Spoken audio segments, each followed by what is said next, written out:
fais jamais en bible, rosé? Non, je ne veux pas faire du bible.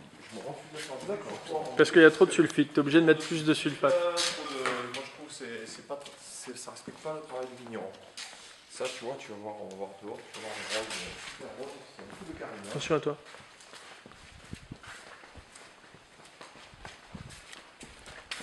Ah comme il est beau. Il est beau, oui. C'est magnifique hein. Il est Parce clair. que ça, c'est la saison, c'est maintenant ou jamais, Voilà. hein, le rosé. Et ça se vend au vert, tu vends ça au vert. On va prendre 48. Hein. Non, On va le goûter. goûte-le d'abord. Ah, parce que peut-être il n'est pas...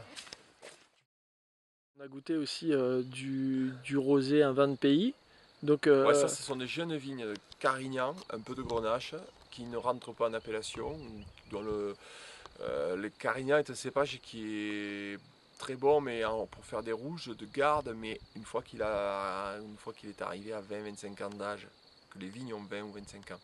Alors que la Syrah, dès les plus jeunes années, elle fait quand même des vins rouges intéressants, alors que la Carignan, il faut être patient, donc plus personne ne plante de Carignan. Ce qui est dommage parce qu'il y a une belle acidité et puis il faut être patient.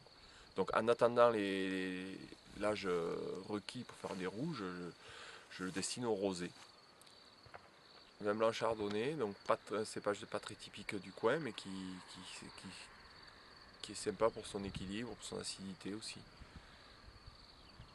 en fait, la plupart des gens, ils savent pas que dans une appellation, il y a un cahier des charges avec des pourcentages souvent de cépages. Et vin de France, vin de pays, tout ça, ils connaissent pas. Toi, tu peux expliquer en 2 mots? Bah, l'appellation, c'est une façon de s'accrocher au terroir, mais après on est plus ou moins d'accord. Alors là, je mets un peu les pieds dans le plat, mais en fait, ceux qui ont fait l'appellation ont mis un cahier des charges qui autorise par exemple la machine à vendanger, qui autorise des gerbages chimiques, qui autorise plein de trucs, de pratiques auxquelles j'adhère pas du tout. Et inversement, elle nous interdit certains cépages, et puis donc elle enlève de la liberté là où je trouve que c'est inutile d'en enlever, où le vigneron devrait pouvoir être libre du moment qu'il y a la garantie que le vin provient de la zone.